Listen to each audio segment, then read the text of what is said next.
سورة الاعراف آیت نمبر 154. اعوذ باللہ من الشیطان الرجیم. بسم اللہ الرحمن الرحیم. ولما سكت عن موسى الغضب أخذ الألواح وفي نسختها هدى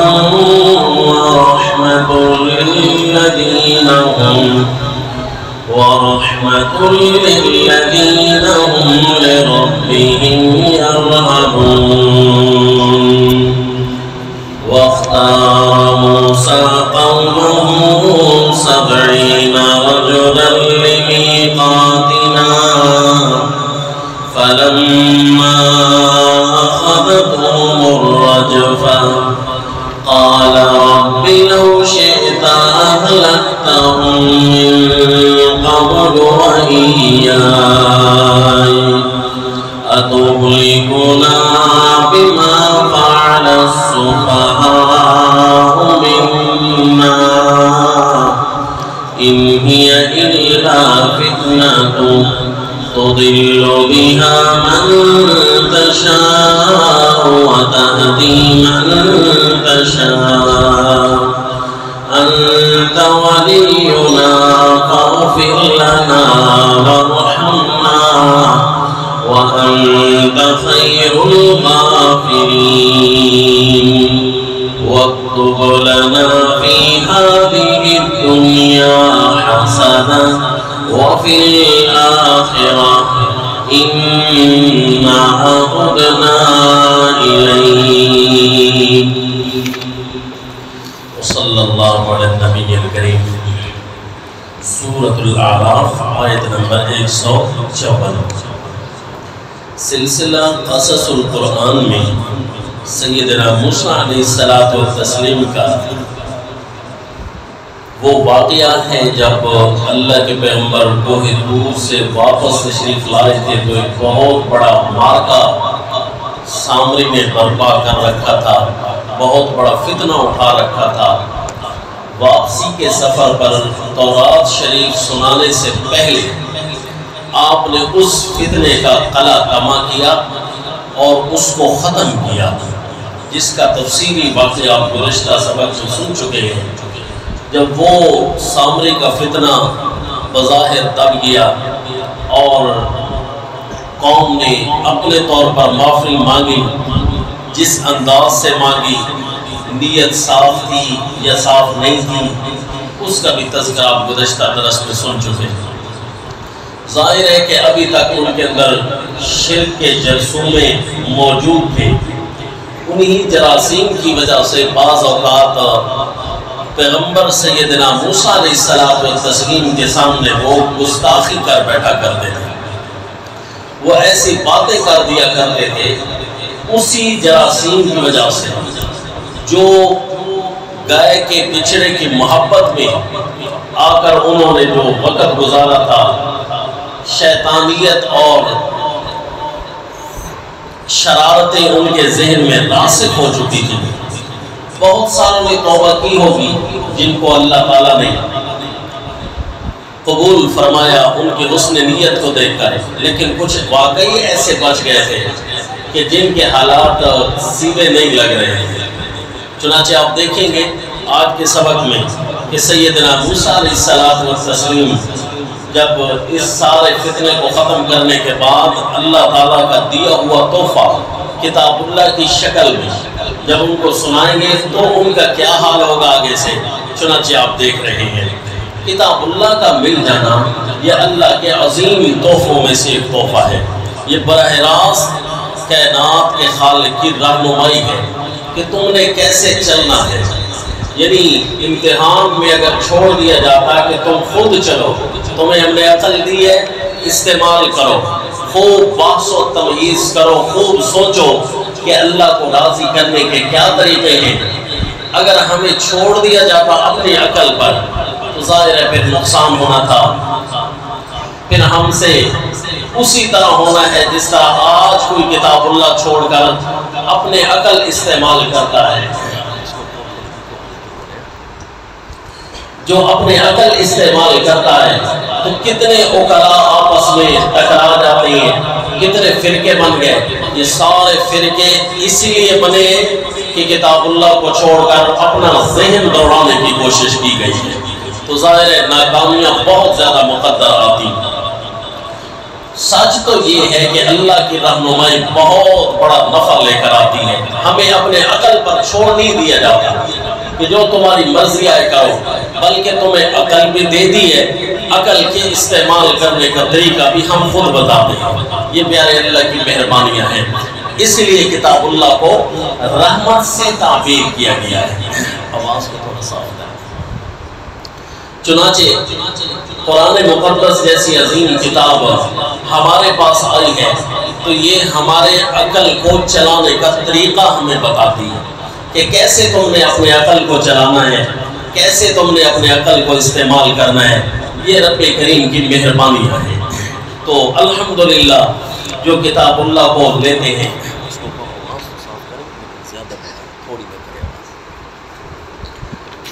امام الانبیاء صلی اللہ علیہ وسلم کے پاس جو کتاب اللہ کی شکل میں تحفے آئے، میں اپنے دوستوں کو وظیفہ بتاتا رہتا ہوں، مثلا کہ آپ صلی اللہ علیہ وسلم کو 2 نور عطا کر کے ان کی خوشخبری سنائی گئی کہ تمہیں 2 نور ہم عطا کر رہے ہیں، ابشر بنورین۔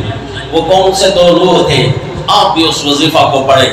کتاب اللہ کا مل جانا رحمت ہے، پڑھ لینا رحمت ہے، سننا رحمت ہے۔ چنانچہ وہ ہے سورۃ الفاتحہ، اگر کوئی پڑھ لیتا ہے سورۃ الفاتحہ کے بعد سورۃ البقرہ کے جو آخری آیات ہیں، آمن الرسول بما انزل الیہ من ربی، یہاں سے لے کر آخر تک، یہ 2 تعوذ تسمیہ پڑھ کر سورہ فاتحہ پڑھا کریں، اور اس کے بعد آمن الرسول کے آخر تک، آمن الرسول کو بسم اللہ سے شروع کر کے آخر تک پڑھا کریں۔ آپ جب اس کا ورد پڑھا کریں گے دن میں 2 دفعہ 3 دفعہ 4 دفعہ، جتنی اللہ آپ کو توفیق دیتا ہے، سوتے ہوئے پڑھ لیا کریں، انشاءاللہ آپ اس کے لذات بھی محسوس کریں گے اور آپ اس کے فوائد بھی محسوس کریں گے۔ قرآن پاک کتاب اللہ کوئی بھی رب کریم کی طرف سے آئی ہے، سراپا ہدایت ہے اور سراپا رحمت ہے۔ جو اس کو رحمت سمجھ کر قبول کرتے ہیں، ان اللہ یرفع بہذا الکتاب اقواما، اللہ نے کئیوں کو اسی کتاب اللہ کے ذریعے بلندیاں نصیب کی ہیں، راتوں رات بلندیاں میں جایا کرتی ہیں، تھوڑا سا آگے پڑھنے سے بلندیاں نصیب ہو جایا کرتی ہیں۔ بہرحال اس کا تعلق آزمانے سے ہے، آزما لیں انشاءاللہ بڑے فوائد ہوں گے۔ کتاب اللہ کے ساتھ ترقیاں بڑا ملا کرتی ہیں، جتنا ہو سکے اپنے آپ کو ملوث کیجئے کتاب اللہ کے ساتھ۔ چنانچہ سیدنا موسیٰ علیہ السلام و تسلیم نے اللہ کی کتاب سامنے لائی، تورات شریفہ، جب قوم نے توبہ ساری کر لی تھی، چنانچہ ارشاد فرمایا، اعوذ باللہ من الشیطان الرجیم، بسم اللہ الرحمن الرحیم، وَلَمَّا سَكَتَ عَن مُوسَى الْغَضَبُ أَخَذَ الْأَلْوَاحَ وَفِي نُسْخَتِهَا هُدًى وَرَحْمَةٌ الَّذِينَ هُمْ لِرَبِّهِمْ يَرْهَبُونَ۔ جب ٹھنڈا ہوا غصہ حضرت موسیٰ علیہ السلام سے، جب دیکھا نا کہ یہ ساری سامنے کی شرارت تھی کہ اس نے قوم کو بچھڑے کی عبادت میں ملوث کر دیا، اس کا حال احوال پورا کر کے جیسا کہ آپ واقعہ سن چکے، اللہ کے پیغمبر کو اطمینان ہوا کہ میرے بھائی حضرت ہارون علیہ السلام انہوں نے بھی پوری کوشش کی ہے اس گائے کے شرک کو دبانے کی، اور قوم بھی اس بچھڑے کی شوخدہ بازی میں مجبور ہو گئی تھی۔ چنانچہ ساری باتیں پوری ہونے کے بعد جب اطمینان ہوا، آپ کا غصہ ٹھنڈا ہوا، اخذ الالواح، اللہ کے پیغمبر پیارے موسیٰ علیہ السلام نے تختیوں کو اٹھایا، وہ الواح جس میں تورات ملی تھی، وہ لکھی ہوئی تورات شریفہ، وہ جب ملی، اخذ الالواح،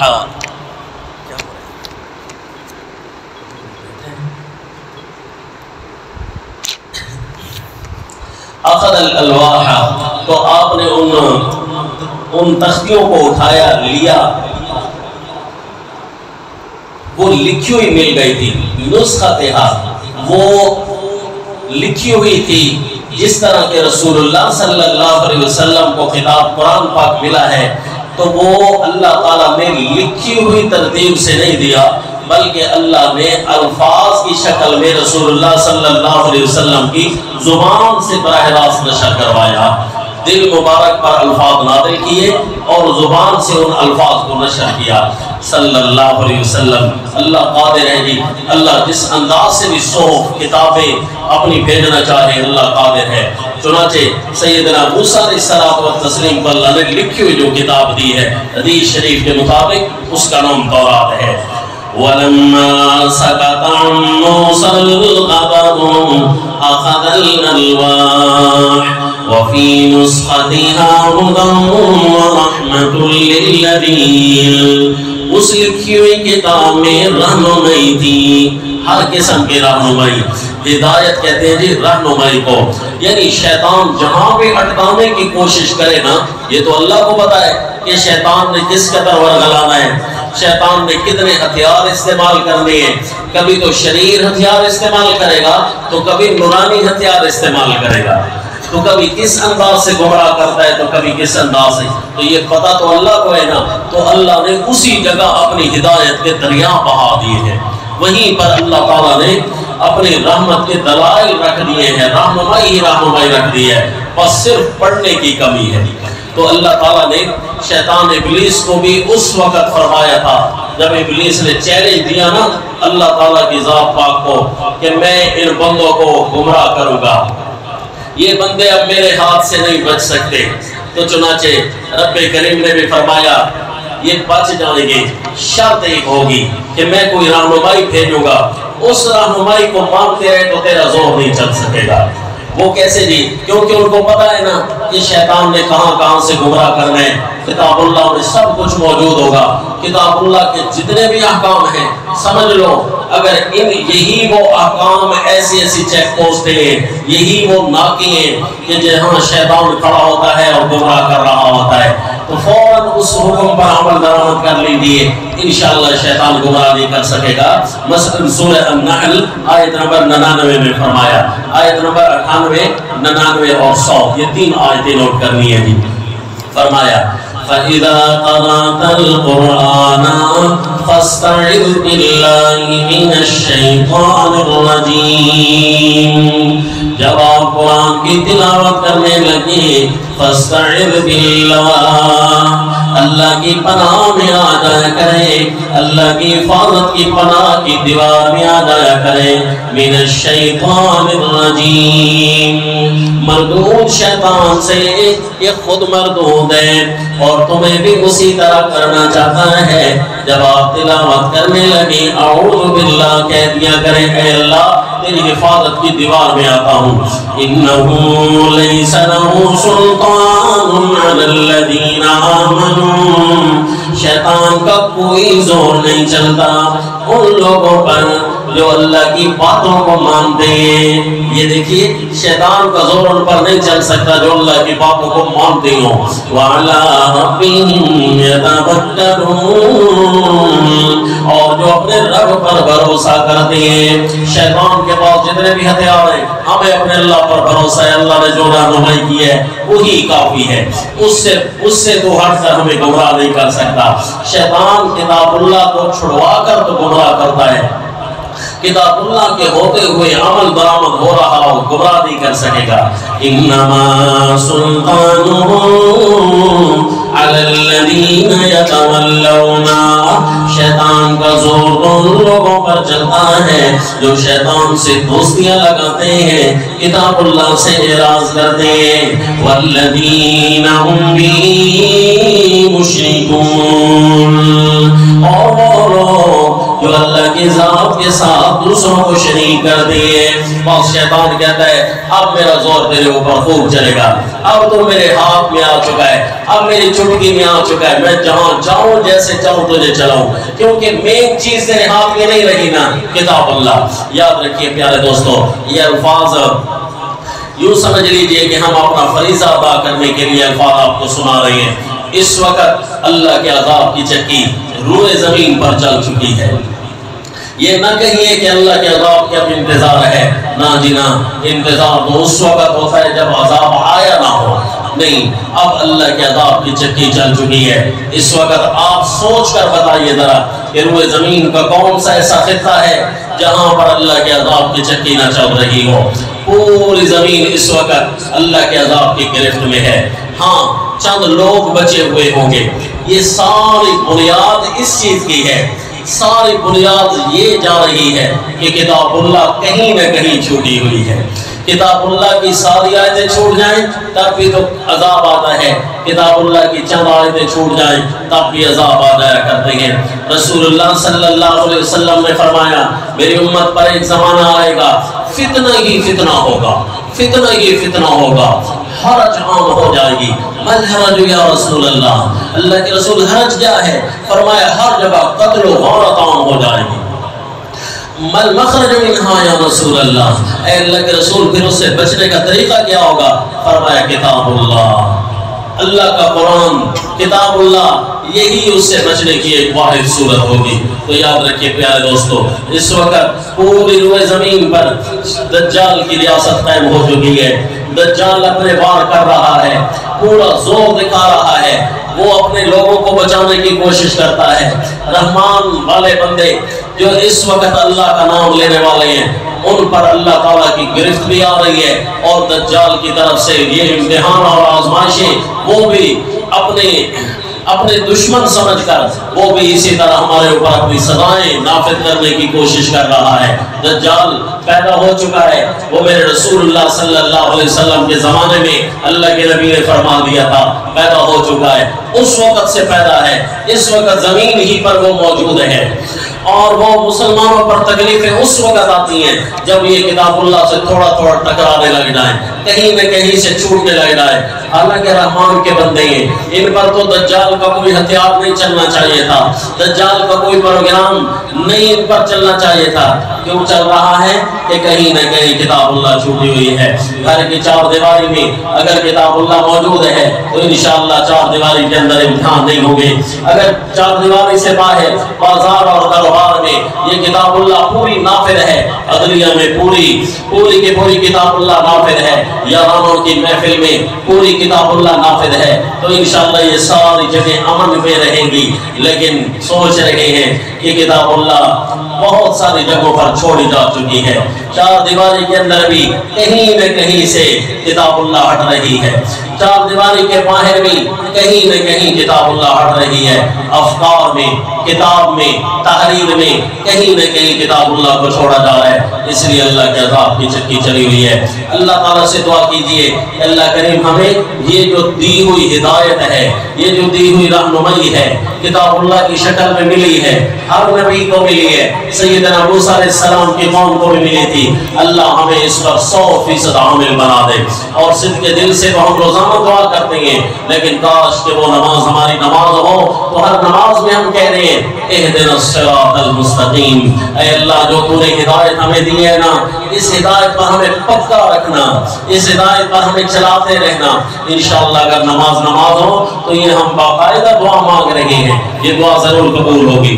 سیدنا موسیٰ علیہ السلام نے بھی دکھائی، یہ اللہ کی طرف سے رہنمائی آ چکی ہے، جو بھی اس پر عمل کرے گا وَفِي نُسْخَتِهَا هُدًى وَرَحْمَةٌ لِّلَّذِينَ هُمْ بِرَبِّهِمْ يَرْهَبُونَ، جو بھی اس پر عمل دکھائے گا وہ رحمت بن جائے گی، جو بھی اس پر عمل کرے علم لائے گا وہ ہدایت بن جائے گی۔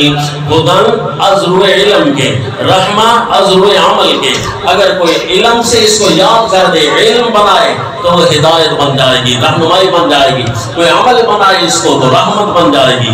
لِلَّذِينَ هُمْ لِرَبِّهِمْ يَرْهَبُونَ، کتاب اللہ اس کے لیے رہنما بنا کرتی ہے، کتاب اللہ اس کے لیے رحمتوں کا سما بن جایا کرتی ہے، جو اپنے رب سے ڈرتے ہی رہتے ہوں، کھانے میں، پہننے میں، کرنے میں، کچھ بھی ہے اللہ سے ڈر رہی ہے، کہیں میری خوراک تو خراب نہیں، کہیں میرا پہننا تو خراب نہیں، کہیں میرا کرنا تو خراب نہیں، کوئی کام کر رہا ہے، دیکھیں کہ اللہ کی نافرمانی نہیں تو انشاءاللہ اس کا ہر کام رحمت بن جائے گا اور اس کا ہر علم ہدایت سے بھرپور ہوگا۔ آگے دیکھیے جی، وَاخْتَارَ مُوسَىٰ قَوْمَهُ 70 رَجُلًا۔ اب قوم والوں نے جب کتاب سنی نا تو اس پہ تو احکام تھے، منمانیاں تو کر نہیں سکتے تھے، تو انہوں نے کہا کہ اس کو بھی اب ماننا تو پڑے گا، کیونکہ سامنے حشر دیکھ چکے تھے سامری کا، اگر نہیں مانتے تو ڈر بھی لگتا ہے، تو براہ راست انکار کرنے کی جرات نہ ہوئی۔ تو کہنے لگے ہمیں کیسے پتہ چلے گا کہ یہ اللہ کی کتاب ہے؟ بظاہر تو لگتا ہی ہے کہ سوال بڑا معقول تھا ان کا، بھائی تحقیق سے لینا چاہیے نا ایک چیز کو، تحقیق کرنی چاہیے۔ یاد رکھیے تحقیق وہاں کی جاتی ہے جہاں تحقیق کرنے کی جگہ ہو، اگر جہاں جگہ نہ ہو تحقیق کرنے کی، وہاں کوئی تحقیق کرتا ہے تو جہالت میں مزید 2 قدم آگے ہو جاتا ہے۔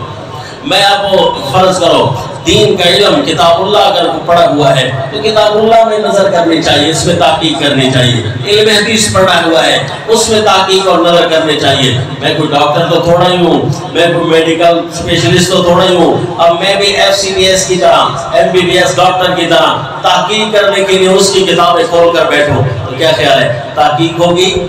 یہ جہالت میں مزید 2 قدم آگے بن جائے گا۔ اب کوئی ایٹم بم نہیں بنا سکتا، سائنسدان بننے کی اس کو شوق ہوئی، پڑھتا نہیں ہے، لیکن وہ کہتا ہے ایٹم کے اندر میں تھوڑا تجربہ کر لیتا ہوں تحقیق کی غرض سے، تو کیا خیال ہے وہ تحقیق ہوگی؟ یہ جہالت میں آگے جائے گا، خود بھی پھٹے گا اور دوسروں کو بھی مارے گا۔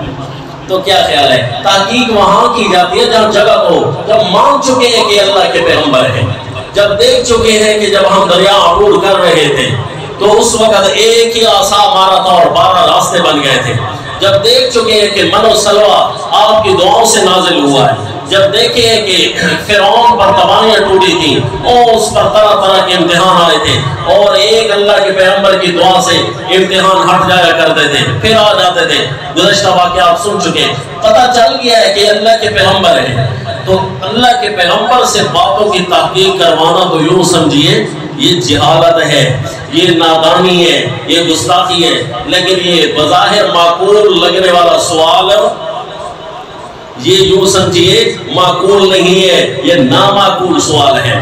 جس طرح آج کل دہریے جن کو اسلامی فوبیا ہو جاتا ہے، اسلامک فوبیا، وہ بظاہر تو نام نہاد مسلمان ہوتی ہے، نمازیں بھی پڑھتے ہیں اور تو چھوڑیے اصل کی پہلے 4 سنتیں بھی پڑھتے ہیں، جی ہاں نوافل بھی پڑھتے ہیں، تہجد بھی پڑھتے ہیں، بڑے مستحبات پر عمل کرتے ہیں، لیکن اسلام و فوبیا میں مبتلا ہیں۔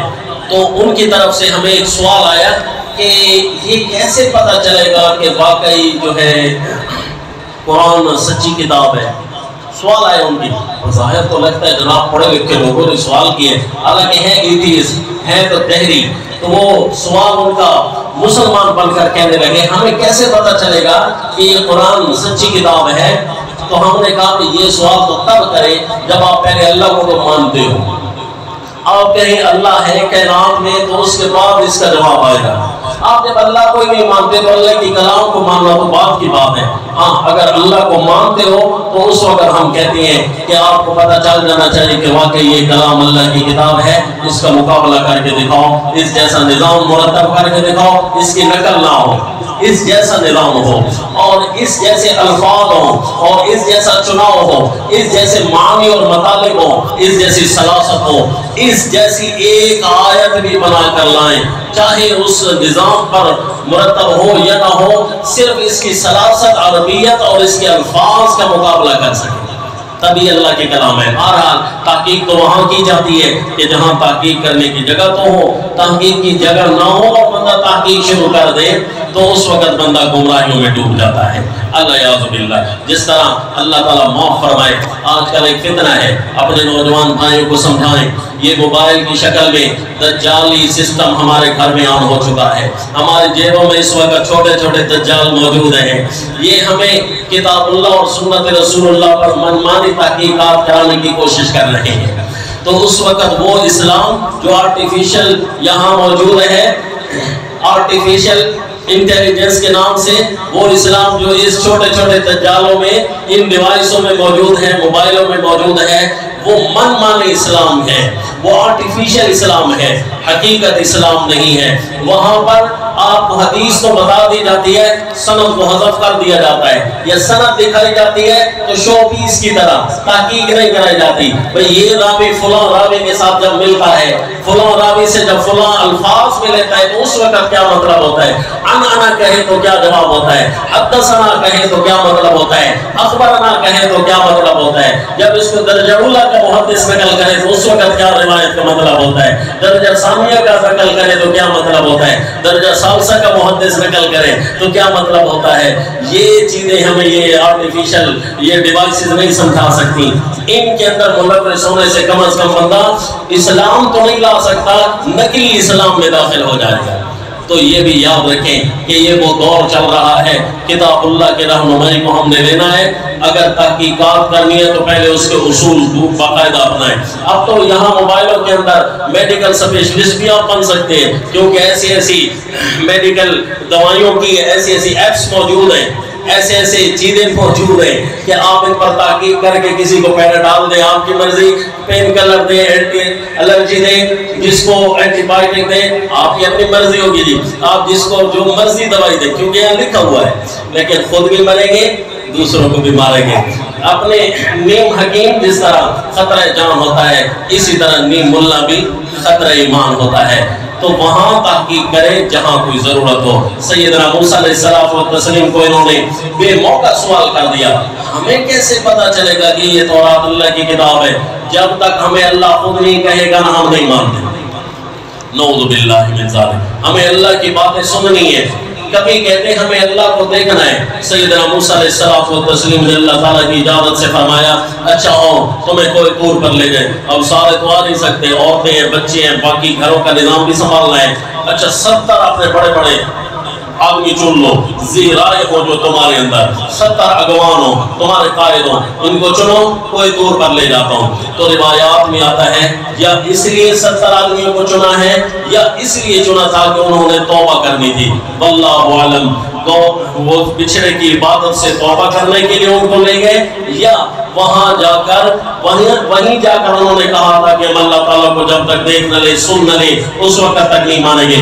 بہرحال کسی غرض سے، توبہ کی غرض سے، اور وہیں پہنچ کر ان کا اگلا مطالبہ آ گیا تھا کہ اللہ تعالیٰ کو دیکھنا ہے ہم نے، یہ اس لیے حضرت سیدنا موسیٰ علیہ السلام نے 70 آدمی چنے دی۔ حالانکہ چاہیے تو یہ تھا کہ اللہ کی طرف سے ملنے والی ہدایت کو مان لیتے۔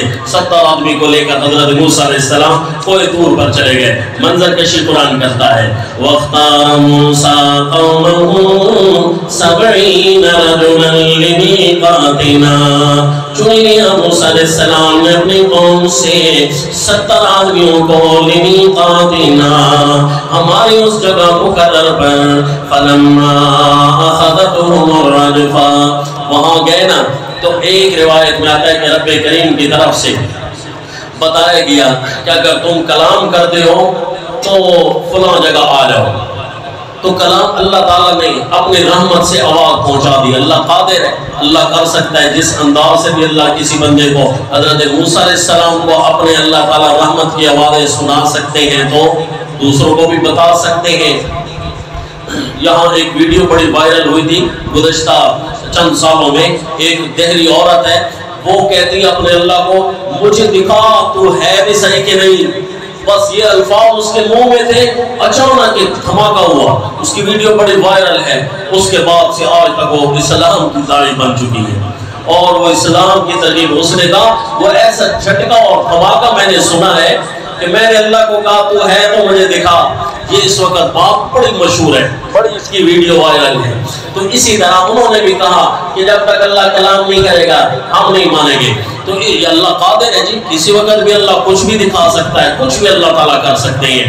چنانچہ انہوں نے جب اللہ تعالیٰ کی بات سنی، واقعی ہے تو صحیح، انہوں نے کہا ہمیں کیا پتا کہ واقعی اللہ بول رہے ہیں، ہم جب تک دیکھ نہیں لیں، لن نؤمن لك حتى نرى الله جهرا، جب تک اللہ کو سامنے نہ دیکھ لینا اس وقت تو نہیں مان سکتے۔ ہاں بھائی، حضرت سیدنا موسیٰ علیہ السلام کا واقعہ سن چکے ہیں، تو انہوں نے بھی خواہش ظاہر کی تھی اللہ کی رحمت اور محبت میں آ کر، نیت ان کی تو صاف تھی نا، اللہ کے پیغمبر ہوتے ہیں تو ان کی تو نیت پیاری ہوتی ہے. تو انہوں نے فرمایا تھا رب ارنی انظر الیک، اے اللہ میری چاہت ہو گئی ہے گفتگو کی مٹھاس سن کر میں دیکھنا چاہتا ہوں. فرمایا میرے پیغمبر آپ نہیں دیکھ سکیں گے، لن ترانی ولکن انظر الی الجبل، لیکن اس پہاڑ کو دیکھیے، ان استقر مکانا فسوف ترانی، اگر یہ پہاڑ برداشت کر سکا نا اتنی ہی بڑی دیو ہیکل چیز ہے تو اس دنیا میں آپ کا وجود تو بہت کمزور ہے، کیونکہ انسان کا وجود بڑا خوبصورت، جتنا خوبصورت ہے اتنا کمزور بھی ہے. پہاڑ بڑے طاقتور ہے لیکن انسان سے زیادہ خوبصورت نہیں ہے. یہ جو پہاڑ ہے نا اس کو دیکھ لیجئے، یہ اپنی جگہ ٹھہر سکے گا. اللہ نے زمین کی تجلیوں میں سے ایک تجلی ڈالی، زمین کی بجلیوں میں سے ایک بجلی ڈالی، جو ایٹم کا کروڑوں حصہ بھی پہاڑ برداشت نہیں کر سکتا، سرما بن جاتا ہے. تو وہ اللہ تعالیٰ نے جو بجلی گرائی نا اس پر، تو وہ تو ریزہ ریزہ ہو گیا، جعلہ دکا، ریزہ ریزہ بنا دیا اس پہاڑ کو، خرہو صاعقہ. اس بجلی کو دیکھنا تو درکنار، پہاڑ کے اس منظر کو دیکھ کر پیارے موسیٰ علیہ السلام بے ہوش ہو. اتنی عجیب چیز آپ کے سامنے. فرمایا میرے پیغمبر ابھی تو دنیا کی بہت ساری چیزیں ایسی ہیں جن کو دیکھنے کی سکت انسانوں میں نہیں ہے، تو یہ احکم الحاکمین کو کیسے دیکھ سکتے ہیں. چنانچہ انہوں نے بھی کہا کہ ہم نے دیکھنا ہے، تو پھر اللہ تعالیٰ نے زمین کی بجلیوں میں سے ایک بجلی چھوڑی ان پر. فلما اخذتهم الرجفہ، تو بس یہ سارے مر گئے. اب وہ جو آئے تھے 70 اگوان مر گئے. اب یہ بات چنگی ہوئی، حضرت موسیٰ علیہ السلام فرمائیں گے میں نے واپس جانا ہے، ان کو یہی بندوں نے بتانا ہے جا کر کہ واقعی یہ سچی کتاب تھی. اب وہ کہیں گے تو ان کو مارا ہے نا، لگتا ہی ہے تیری کتاب سچی نہیں ہے، تو ان کو زندہ لے آتا تو پتہ چلتا. تو وہاں سیدنا موسیٰ علیہ السلام نے گڑ گڑا کر اللہ تعالیٰ سے دعائیں شروع کر دی. فرمایا قال رب لو شئت أهلكتهم من قبل وإياي، اے میرے رب اگر تو چاہتا تو ہمیں پہلے سے بھی ہلاک کر سکتا تھا، ہم تو پانیوں سے ہو کر آ رہے ہیں. وہ دریا میں جب گئے تھے جہاں فرعون غرق ہو رہا تھا، اللہ وہاں سے تو ہمیں بچا رہا ہے. اے اللہ جب وہاں سے تو نے ہمیں بچایا ہے اپنی رحمتوں کی خاطر، تو آج بھی تیری رحمت کی بہت ضرورت ہے.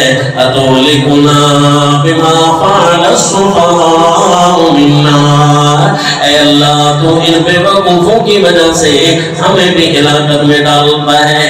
اے اللہ ہم نے تو کوئی گناہ نہیں کیا، اے اللہ ہم نے تو کوئی قصور نہیں کیا. جیسے ہم دریا کی موجوں میں بچ کر آئے تھے تیری رحمتوں کی خاطر، اے اللہ آج بھی ہمیں بچا لے اپنی رحمتوں کی خاطر.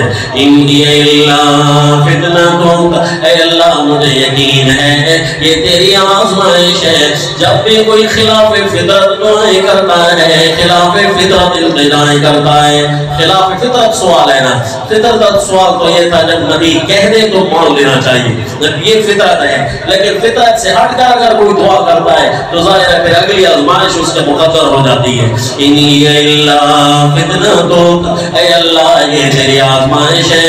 تذل بہا من تشاء، اسی آزمائش کے ذریعے جس کو تم گمراہیوں میں ڈال دے تیری مرضی ہے. وتہدی من تشاء، اور اسی آزمائش کے ذریعے جسے چاہے تو ہدایت کے راستے کھول سکتا ہے. اے اللہ ہم تیری رحمائی مانتے ہیں. انت ولینا، اے اللہ اس بے وقوفوں کے جنگل میں اگر ہم آ گئے ہیں تو اے اللہ ہماری لاج رکھ لے اور ہمیں معاف کر دے. انت ولینا، اے اللہ تو ہمارا مددگار ہے. فاغفر لنا وارحمنا، اس کا مطلب ہے جو قوم کا بڑا ہو، جو جس کو اللہ تعالیٰ امام بنائے، رہنما بنائے، اس کو قوم کا ہادی بنائے، اسے چاہیے کہ اپنی قوم کے لیے اتنی آہوزاریوں کے ساتھ دعا بھی اس کو کرنی چاہیے. تب اللہ تعالیٰ اسے قیوم زمان بناتے ہیں. یہ اچھا معنی ہے قیوم زمان کا، ورنہ یہ مطلب نہیں ہے کہ اس نے زمانے کو تھامے ہوئے. مطلب یہ ہے کہ یہ دعائیں کرتا ہے. حضرت نے دعا فرمائی انت ولینا، اے اللہ تو ہمارا مددگار ہے. فاغفر لنا وارحمنا، اے اللہ ہمیں معاف کر دے، اے اللہ ہمارے اوپر رحمت کر دے.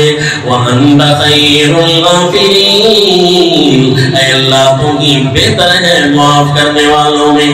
وَاكْتُبْ لَنَا فِي هَذِهِ الدُّنْيَا حَسَنَةً اے اللہ اس دنیا میں ہمارے لیے اچھائیاں لکھ دے. وَفِي الْآخِرَةِ اے اللہ آخرت میں بھی ہم انہی اچھائیوں کے طالب ہیں. اِنَّا بُدْنَا إِلَيْكَ اے اللہ تیری اپنی مہربانیوں سے ہم یہاں تک پہنچے ہیں. ہمارے جو رجوع ہوا ہے ہم جو تیری طرف آئے ہیں تو یہ تیری اپنی مہربانی تھی. اِنَّا بُدْنَا إِلَيْكَ اے اللہ ہم تیری طرف ہی رہنمائی کیے گئے ہیں اس لیے ہم تیری طرف ہی پلٹ پلٹ کر بار بار آئیں گے تم ہی سے دعائیں کریں گے. بُدْنَا إِلَيْكَ اس لیے یہودی اپنے آپ کو کہتے ہیں کہ حضرت موسیٰ علیہ السلام نے فرمایا تھا نا بُدْنَا إِلَيْكَ تو ہم اسی لفظ یہودی ہیں. یہودی کا معنی کہ وہ ہدایت یافتہ اللہ کی طرف سے اس کی رہنمائی ہو گئی ہے. تو صحیح ہے کہ اگر کسی کی رہنمائی اللہ کی طرف سے ہو گئی تو اللہ کی رہنمائی کو مانے بھی صحیح نہ تو تب جا کر وہ اللہ کی طرف سے رہنمائی والا تصور ہوگا. صرف نام رکھ لینے سے تو بندہ سنی سنت والا نہیں بن جاتا. صرف نام رکھنے سے توحیدی صرف نام رکھنے سے تو توحیدی نہیں بن جاتا. توحید کے تقاضے بھی پورے کرنے ہیں, سنت کے تقاضے بھی پورے کرنے ہیں. اللہ والا بننا ہے تو اللہ کے احکام بھی پورے کرنے ہیں, رہنمائی پر بھی پورا چلنا ہے, تب جا کر وہ تمہارا نام پسندیدہ ہوگا. اس لیے اللہ نے نام رکھا ہے اسلام. اس ان الدین عند اللہ الاسلام. ہر زمانے میں اللہ کے نزدیک دین صرف اسلام رہا ہے. ہر ماننے والے کو اللہ نے مسلمان کہا ہے. اسلام کا معنی تابع فرمان ہو جانا, مسلمان کا معنی اللہ کے احکام کو ماننے والا ہو جانا. اس لیے مسلمان بن جاؤ. انا ہدنا الیک سیدنا موسیٰ علیہ السلام کی دعاؤں سے اللہ تعالیٰ نے پھر ساروں کو دوبارہ زندگی دی. زندگی دی جب ان کو تو انہوں نے کہا جی ہم پوچھا کہ اب مانتے ہو؟ کہنے لگے سمینا, سن لیا. اور تھوڑی دیر کہنے لگے اسینا, چل کون سکتا ہے جی یہ ماننا, سن تو لیا ٹھیک ہے اللہ کی کتاب ہے لیکن ماننے کی نہیں ہے. نعوذ باللہ من ذالک. پھر اللہ تعالیٰ نے اسی کوہ طور کو سر پر لا کھڑا کیا. کوہ طور کے بڑے بڑے پتھر اٹھائے اور ہوا میں آ کر کھڑے ہو گئے. مانتے ہو یا کوئی تمہیں سرما بنایا جائے, پیس ڈالا جائے؟ تو کہنے لگے مانتے ہیں مانتے ہیں. قوم والوں کو آ کر کہا سنا تو ہے تو اللہ کی کلام بس جتنا ہو سکتا ہے چلتے جاؤ. لا حول ولا قوت الا باللہ. یعنی جب رہنمائی ان کو ملی تھی صدق کے دل سے قبول کر دیں تو بڑی ترقی ہو جاتی. فرمایا اے بنی اسرائیل ہم نے تمہیں بڑی فضیلت عطا کی ہے. وانی فضلتکم علی العالمین. اللہ نے تمہیں بہت زیادہ فضیلتیں دی ہیں. وہ فضیلت کی وجہ یہ کتاب اللہ ہے. پھر اس کے بعد واقعے کا تسلسل جاری ہے انشاءاللہ بعد میں. وما علینا الا البلاغ. الحمدللہ رب العالمین.